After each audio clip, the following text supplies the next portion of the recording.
जब डायनासोर जमीन पर राज करते थे उस वक्त इक्थियोसॉर्स समुंदर पर हावी थे। उन्हें समुद्री ड्रैगन्स के नाम से जाना जाता था।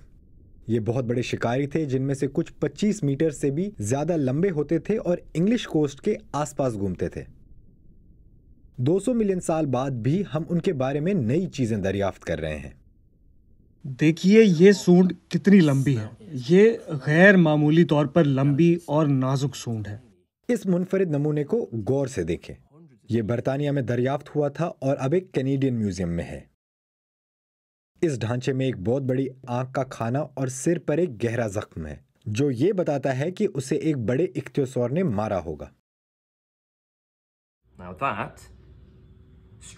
अब ये जो अंदर की साख्त है, फिर फिन की खसूसियात, इसकी खोपड़ी और पिछली छोटी फिन की कुछ खसूसियात, इन सब चीज़ों से इस बात की निशानदेही होती है कि ये इक्थियोसॉर की एक बिल्कुल नई किस्म है।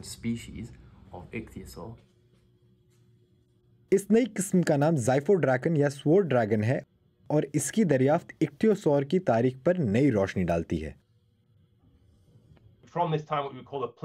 दुनिया भर में इब्तदाई जरासिक ज़माने के प्लेन्सबाकियन दौर से इक्थियोसॉर बहुत ही मुश्किल से मिलते हैं। ज़ीफोड्रैकन के बाकियात वहाँ से बरामद होने वाली अब तक की सबसे मुकम्मल बाकियात हैं। मैं अपने मुंह अपनी तारीफ नहीं करना चाहता, लेकिन मैंने कई इक्तोसॉर ढूंढे हैं। क्रिस मूर को अब तक तकरीबन 15 इक्थियोसॉर्स मिले हैं।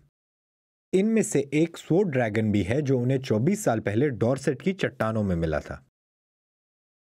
खोपड़ी को देखकर मुझे ये एहसास हुआ कि ये यहाँ से देखे गए किसी भी दूसरे इक्तोसॉर की तरह नहीं था। कोई नई चीज ढूंढना गैर मामूली तौर पर दिलचस्प होता है। तो क्रिस अपनी ताजा तरीन दरियाफ्त का जश्न कैसे मनाएंगे? या तो शैंपेन या चाय की प्याली, ये वक्त पर मुनहसर है।